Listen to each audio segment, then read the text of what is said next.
Sir माफी के साथ रोक रही हूं, मैं लौटूंगी आपके पास, लेकिन आईएसएस से अलग हुआ ड्रैगन स्पेसक्राफ्ट, ये बड़ी खबर इस वक्त आ रही है और हमारे एक्सपर्ट से भी हम इसे समझने की कोशिश यहां पर कर रहे थे। वो अनडॉकिंग जिसका जिक्र हमारे एक्सपर्ट भी हमें बता रहे थे यहां पर विस्तार से, ये वो तस्वीरें इस वक्त हम आपको दिखा रहे हैं। सुनीता को लेने गया, सुनीता विलियम्स को लेने गया, बुच विल्मोर को लेने गया, जो स्पेसक्राफ्ट है आईएसएस से अलग हुआ है। सर आप वो प्रक्रिया बता रहे थे, अनडॉकिंग, आपने कहा कि जितना डॉकिंग महत्वपूर्ण है उतना ही अनडॉकिंग, किसी तरह का कोई भी 19-20 यहां पर नहीं होना चाहिए, हर चीज एकदम परफेक्ट। जो साइंटिस्ट हैं डॉकिंग के वक्त के ऊपर और अनडॉकिंग के वक्त के ऊपर, वो इसलिए खुशी मनाते हैं कि ये एक बहुत बड़ा स्टेप होता है, बहुत कॉम्प्लेक्स स्टेप होता है अलग होने का। यानी मैं ये सोच सकता हूं कि वहां बैठे हुए नासा में बैठे हुए लोग और खुद जो एस्ट्रोनॉट्स होंगे वो अनडॉकिंग के सक्सेसफुल होने के ऊपर इस वक्त कितने खुश होंगे। अब जो रास्ता है आगे का, उसमें दो चीजें बहुत अहम होने जा रही हैं।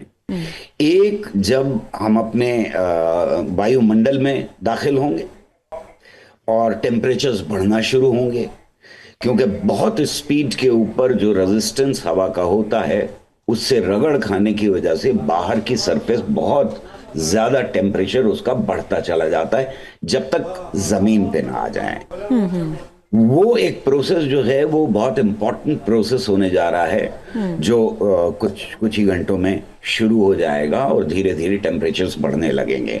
हमें मालूम है कि कल्पना चावला वाले जो हादसा हुआ था उसमें उन्हीं टेम्परेचर्स की वजह से, जरा सी गलती की वजह से जो बाहर प्लेट्स थी वो एक के बाद एक उखड़ती चली गई, जो कैमरे के ऊपर हमने देखा है उनका उखड़ना, और उसकी वजह से लोगों की जान चली गई। तो ये अपने अंदर एक और कॉम्प्लेक्स स्टेप शुरू होने जा रहा है और मैं समझता हूं कि जो अब टेक्नोलॉजीज डेवलप की गई हैं और ये जो स्पेसएक्स का व्हीकल उनको लेकर के आ रहा है, उसमें ये सारी चीजें सेफ कर दी गई होंगी। और दूसरे, जब वो टच करेगी धरती को, वो बहुत इंपॉर्टेंट पीरियड होता है। यानी जब वो समंदर में आकर के गिराया जाएगा और उसके बाद उसमें से बाहर निकलेंगे, वो बहुत इंपॉर्टेंट, ये दो स्टेप्स बहुत इंपॉर्टेंट स्टेप्स हैं जो आगे होने जा रहे हैं। क्यों परेशान है, मैं वो बात बता रहा था आपको कि जो 8-9 दिन के लिए जाना था और लौट के आना था, और 9 महीने का हो गया।